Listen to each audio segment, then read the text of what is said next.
Today on Yester Kitchen, we are peeking into the 1980s, and we are going to make a fabulous meatball for your Halloween party, or any party. You're going to love it. Let's get started.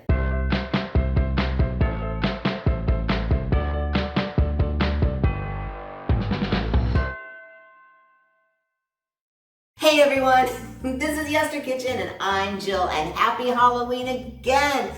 This is our last episode in our Halloween series, so you know how much I love retro. I just had to. It's never too late to wear a costume, my friends. So today, horseradish meatballs, fabulous for a Halloween party, fabulous for any party, really. This is a really simple dish right out of 1980, and we haven't really addressed the 80s lately very much, so it is definitely time. So the meatball, where did it come from?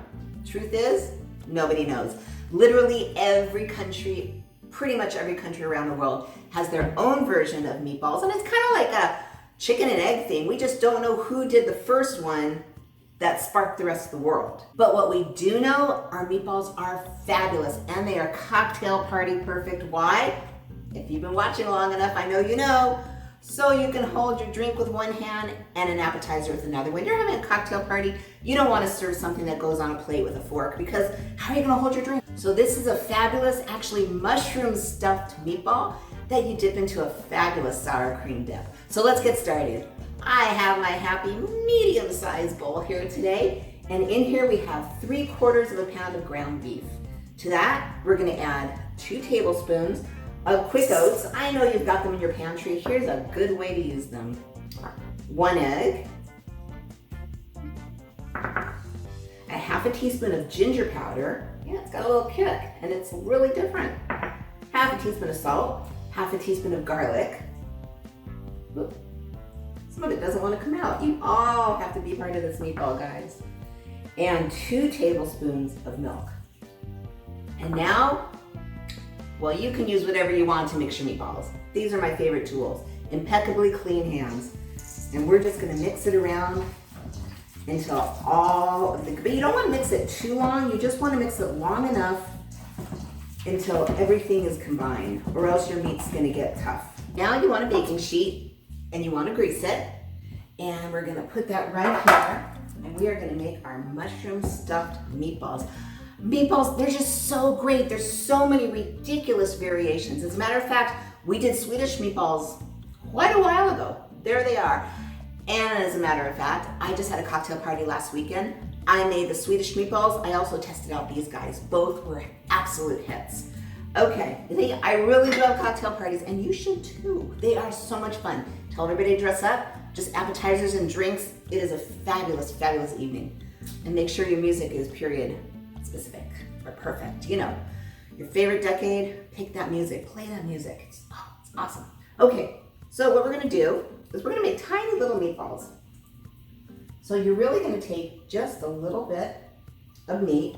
Now here I have 1 can of whole mushrooms. So what you're gonna do is you're gonna take a mushroom, take your little meat, put your mushroom right in there, and just form your meatball right around the mushroom.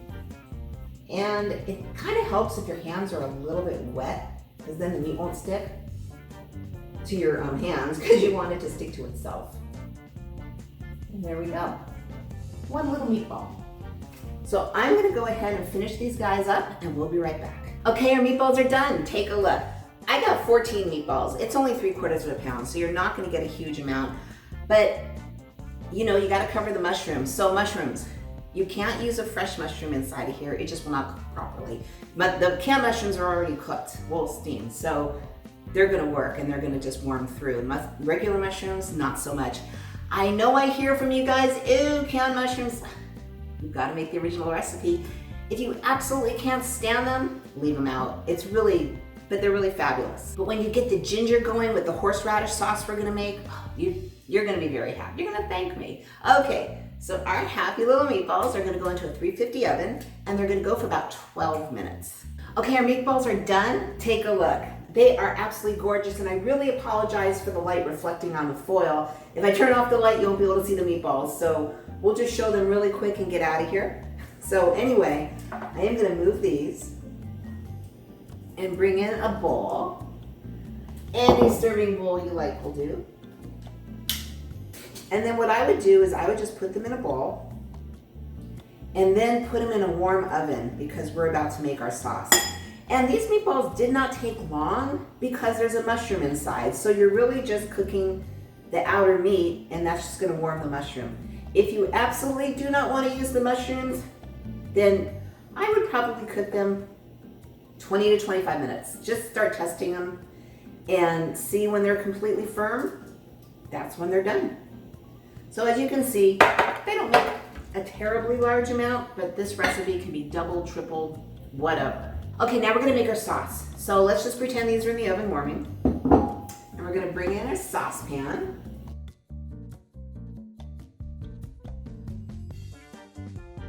And now this sauce you do not want to boil. You want it on very low heat. Mine might be a little high. You want it on very low heat because you just want to simmer and mix.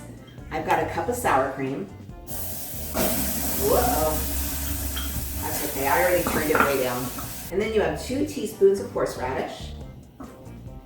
And then a half teaspoon of salt, 1/4 teaspoon of pepper. And this is literally gonna come together in minutes because you do not want it to boil because if it boils, it'll curdle.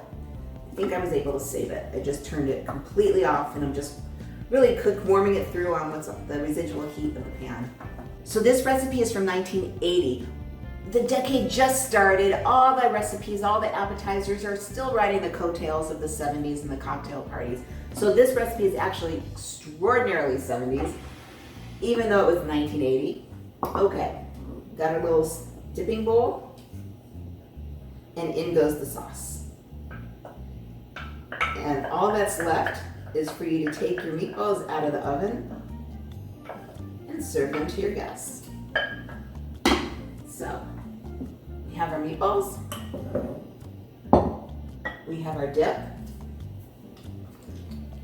we have a toothpick, and you're just gonna stab a meatball, dip. So good, check it out.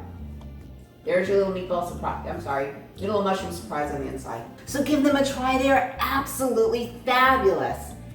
And now this is the end of our Halloween series. This was awesome. Well, I had fun. I hope you had fun too. I have given you so much to make for Halloween that I promise you, your parties will be perfect. So thank you for letting me entertain you through these 6 episodes. I had a blast. And I hope you have a wonderful Halloween.